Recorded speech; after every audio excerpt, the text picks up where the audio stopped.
अमरावतीमध्ये कृषी महोत्सवात शेतकऱ्याने संताप व्यक्त केलाय। सरकारच्या चुकीच्या धोरणाचे वाभाडे काढलेत। माणिकराव कोकाटेंच्या भिकारी वक्तव्यावरून ही संताप व्यक्त केला। शेतकऱ्यांनी अडचणीचा पाढाच त्या ठिकाणी वाचला।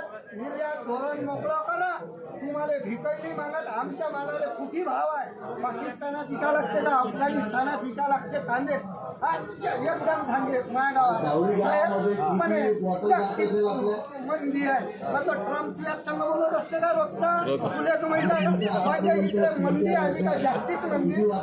दादा माय असं म्हणणं आहे, एक भाषेत एक ऐकून मायन एक तुमच्या तज्ञाचं ठेवा, त्याला लोक मानन ते खरं, तुमच्या डोक्यानं होईन का सारं, आत्मनिर्भर करला का आम्ही किती दूर पाहिजे या देशाला, दूर तू भाव सांग, दूर नाही पिकवली तर दादा 6 महिने त्याची गांड दुखल्याशिवाय राहणार नाही, आम्ही पिकून देतो निसर्गालाही नाही भेट, आत्मनिर्भर सांगतो या शेतकऱ्यात दम आहे, किती 150-300 कोटी झाली, चॅलेंज सांगतो कृषी विभागाचे शास्त्रज्ञ, आमची मेहनत सकाळी पेरू 8 वाजता, 10 वाजता उगवण, 12 वाजता त्याला कनुशीन, 4 वाजता त्याला खुळून टाकू, 5 वाजता चक्कीत नेऊ आणि 6 वाजता जीव घालू, ह्या दम आहे शेतकरी। पण माय म्हणणं आहे जो तो उठला बसला कलेक्टर।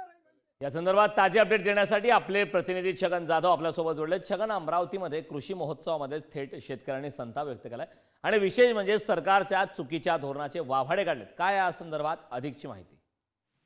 कारण खरं आहे, कारण सरकारने जे शेतकऱ्यांविषयीचं धोरण काढलेलं आहे ते शेतकऱ्यांना कसं आडकाठी ठरतंय याचं जिवंत उदाहरण या शेतकऱ्याच्या माध्यमातून समोर आल्याचं आपण पाहिलेलं आहे। अमरावती शहरांमध्ये 5 दिवसाचं कृषी महोत्सवाचं आयोजन करण्यात आलेलं होतं आणि या उद्घाटनासाठी कृषी मंत्री माणिकराव कोकाटे हे हजर झालेले होते आणि यावेळी त्यांनी माध्यमांशी बोलताना शेतकऱ्यांना ज्यावेळी भिकाऱ्याची उपमा दिली त्यावेळी शेतकऱ्याचा जो संताप आहे तो आपल्याला या ठिकाणी पाहायला मिळाला। अत्यंत भावुक होऊन या शेतकऱ्यांनी शेतकऱ्यांना कशा पद्धतीच्या समस्या भेडसावतात याचं संपूर्ण विश्लेषण जे आहे ते केलेलं आहे। या शेतकऱ्याचं नाव अद्यापर्यंत माहिती पडलेलं नाही, मात्र हा व्हिडिओ जो आहे सोशल माध्यमांवरती प्रचंड व्हायरल झालेला आहे आणि शेतकरी विरोधी धोरणाचा त्यांनी निषेध देखील आता व्यक्त होताना दिसतो आहे। त्यामुळे या शेतकऱ्यांच्या व्यथा आता खरोखर सरकारपर्यंत पोहोचणार का आणि सरकार शेतकऱ्यांच्या बाजूने उभं राहणार का? कारण सातत्याने सरकार सांगतंय की आम्ही शेतकऱ्याच्या पाठीशी उभा आहोत, मात्र शेतकऱ्यांना काय त्रास होतो या व्हिडिओमधून आता आपण पाहतो आहे। त्यामुळे आता सरकार सकारात्मक भूमिका शेतकऱ्यांविषयी देणार का हे देखील पाहणं तितकंच महत्वाचं आहे। कारण नक्कीच छगन, खूप खूप धन्यवाद या सविस्तर अशा माहिती। टाकू 5 वाजता चक्कीत नेऊ आणि 6 वाजता जीव